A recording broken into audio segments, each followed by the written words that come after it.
The auditorium hummed with restless energy, that particular sort of nervous anticipation you only feel at graduation ceremonies. Rows of folding chairs creaked whenever someone shifted in their seat, and outside the tall glass windows, I could see the jacarandas shaking petals into the sun-drenched Sydney afternoon. My name echoed from the speakers, Martin Lane School of Architecture, and the applause felt polite, obligatory.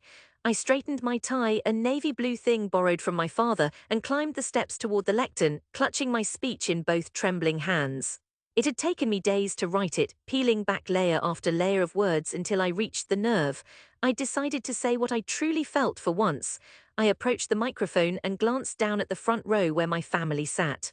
Even from there I could see my Uncle Geoff with his arms folded and that look on his face, enduring, not celebrating. I cleared my throat, my heart rolling like thunder.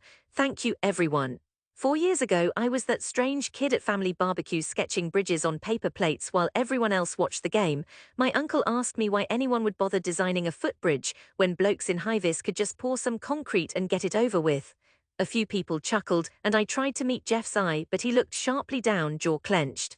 My voice wavered. I want to use what I've learned to. I was cut off by the head of school, Dr. Richard Evans, white-bearded, crisp suit with a polite but unmistakable lean forward, fingers subtly tapping his watch.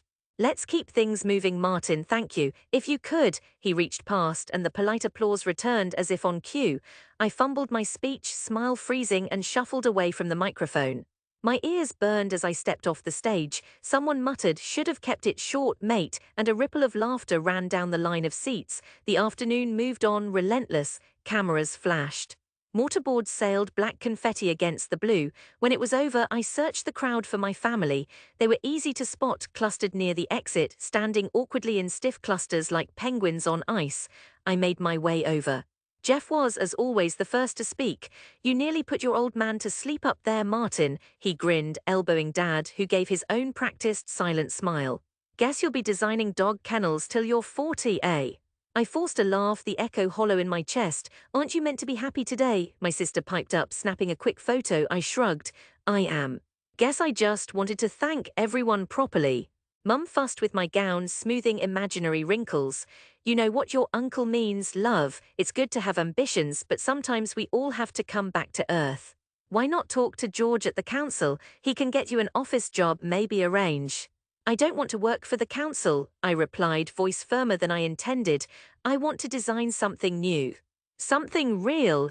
Geoff laughed, dry as old paper. "You hear that, mate? The kid wants to build opera houses. Next, he'll want to paint the harbour bridge yellow." They all laughed, even Mum smiled, embarrassed, and shook her head. Dad looked out at the city skyline as if wishing he could climb into it and disappear. My chest tightened. I looked away, studying the crisscrossing shadows that the trees cast on my shoes. I moved out the next week, renting a narrow, damp apartment above a bottle shop in Stanmore. My living room was barely wide enough for a blow-up mattress, and a desk scavenged from the side of the road. Each evening, traffic rumbled beneath my window. I'd sit for hours drawing on tracing paper until my fingertips were smudged with pencil lead. Sydney evolved outside my window, cranes poking above the rooftops, glass towers rising where vacant lots used to sprawl wild with weeds. I'd visit building sites, staring up at the men pouring concrete or dangling from scaffolding. Sometimes I'd edge close enough to shout questions, asking about their work, how they angled steel, which firms they thought were doing the best jobs. At interviews, I handed my portfolio to men in crisp shirts who nodded politely as they flicked through the pages. "Interesting, but a bit ambitious, Martin," they'd say, or "nice drawings. You ever considered urban planning?" I worked night shifts at a petrol station and spent my days chasing anyone who would return my emails. My friends faded away, drifting into law firms or real estate jobs, their suits darkening each season. My parents called weekly, voices tight with worry. "You should come home, love," Mum said one Thursday night, her voice reduced to a glimmer down the line. I imagined her in the kitchen, mug of tea pressed to her chest. "Just until something comes up." "I have a project," I answered, which wasn't quite a lie. I'd found an online contest, Reimagine Community Living. The top prize, a year's junior position at an actual firm, felt like salvation. I emptied myself into the submission, sketching late into the night, lost in the laughter of neighbors through thin walls, the ache in my back from too much sitting, the noise of city traffic. Saturday morning, I brought my portfolio to Geoff's house, looking for his old tape measure. He opened the door, blinking in the sunlight. His hands were marred by white scars from sheet metal, and I briefly wondered if he'd ever felt out of place in his own skin. "Haven't seen you in months," he said, leading me in. "I was busy," I replied. "Got something I want to show you." He made tea as I laid my drawings on the kitchen table. My hands nearly shook, but I forced them steady. Lines and contours unfurled, communal courtyards lined in brick, rainwater gardens, sunlit gathering spaces. He studied the papers in silence, sipping his mug. "Looks expensive," he said at last. "It's efficient, affordable too. There are grants." "Martin," he cut me off with a sigh, "people want roofs and walls, somewhere to keep the rain off. All this frills." He tapped the corner of the page and slid it back toward me. "Not much use if you've got no job, mate." I swallowed, humiliation burning in my throat. Months passed like endless high tide, hope rising, receding. I didn't win the contest. My email pinged with a polite rejection, and when I called Mum to tell her, she whispered to Dad, "He sounds tired." I started patching drywall with Geoff's crew, learning how calluses grew along your knuckles and what stale coffee smelled like at 5 a.m. Sometimes I'd steal moments during lunch, pencil in hand, tracing new ideas on empty plasterboard boxes. None of Geoff's crew asked what I was doing. I was invisible, the one who didn't quite fit. One day we worked on a house in Sarai Hills, where the brickwork hummed in the heat. The man who lived there spotted my sketches tucked into my shirt pocket as I measured the walls. He asked to see them, curious. "These yours," he said, leafing through with genuine interest. I nodded. "You ever entered competitions?" "Yeah," I said, "didn't win." He inspected one drawing, a concept for a city plaza, and nodded. "Needs someone to take a risk." He handed me a business card. "Thomas Kwan, Principal, Viridia Architects. Portfolio?" he asked. "It's a bit rough," I said, embarrassment creeping in. "So's concrete, send it anyway." "Let's talk." I still have that card, white edges worn to softness. I got the call 2 weeks later. Viridia offered me a probationary spot, no promises, low pay, but a foot through a real door. I quit the drywall crew that afternoon, earning only a grunt from Geoff as I handed back my high-vis vest. The office sat in an old storehouse by the water, windows thrown wide, models lined like sculptures along long benches. The first time I stepped in, my knees nearly gave out. I worked late every evening, alone sometimes paired with Thomas or one of the senior architects, all of them demanding, dismissive, then suddenly exacting praise when I least expected it. There were setbacks. My ideas were often questioned, picked apart. I learned the difference between ego and conviction, how to listen, then speak. I saw buildings rise from sketches, watch piles driven into mud, steel ribs stretching skyward.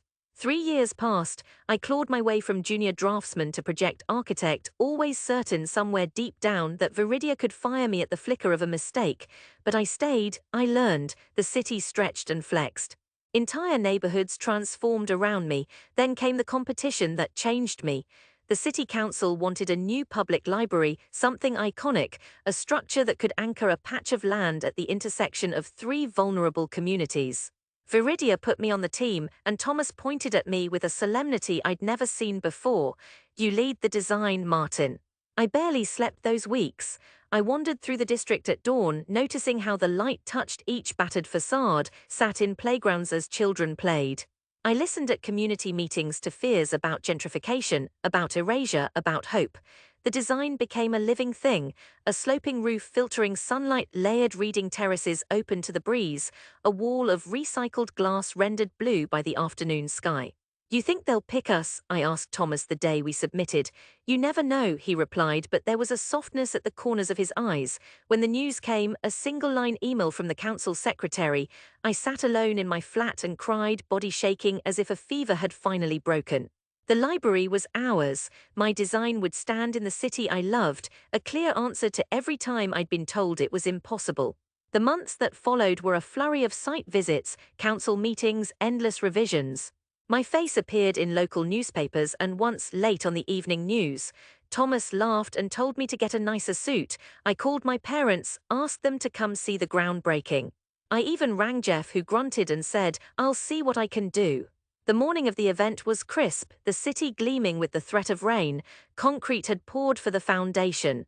Banners hung and the block was cordoned off by bright orange mesh. Thomas and the mayor stood at the front by a row of silver shovels. Strangers shook my hand, praising the vision. I scanned the crowd, heart nervous as a sparrow. At last I saw my parents standing near the fence, and beside them, almost camouflaged in grey work jackets, was Geoff. "Morning, mate," he called. "Hope you remembered your builder's gloves." I laughed, but my throat was tight with emotion. Dad took endless photos as we all posed. The mayor gave a wandering speech about revival and community. Then the TV cameras turned to me. "Mr. Lane," the reporter said, voice bright and hungry. "How does it feel seeing your dream begin here?" I stared at the foundations, the steel ready to rise, the cranes standing sentinel, my family at the edge of the crowd. "I grew up thinking I had to talk smaller to dream smaller," I said into the microphone, voice steady. "But I always believed our city and our families deserve more, something beautiful. I hope this library brings us that."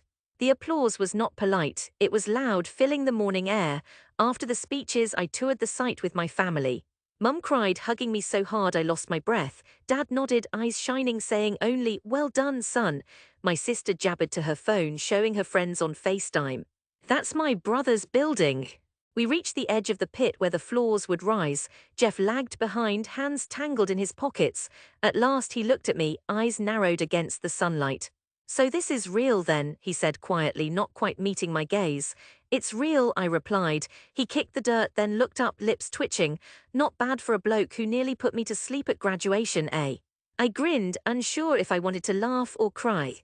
"Come back when it's finished, I'll show you the reading room, maybe you'll even like the frills." He snorted, but there was pride in the way he straightened. "Maybe I will." The build was relentless, delays, dilemmas, winter storms, contractors backing out. But brick by brick, the vision held. Children from the nearby primary school painted tiles for the garden beds. Retirees planted the native shrubs I'd specified, their stories echoing off glass when the wind moved just right. Suburban neighbors wandered past to see how the walls curved skyward, how the sun would stream and bounce off the recycled glass facade. The papers called it the most hopeful structure in the city. Opening day nearly felt like a dream, bright banners, coffee carts, an eager queue at the door. My family arrived early, huddled in the entryway as the CEO gave her introductory speech. Thomas nudged me. "Go on, walk them through." I led them into the atrium, sunlight spinning gold across the pale floors. The bookshelves spread in long, gentle curves, filled with new titles.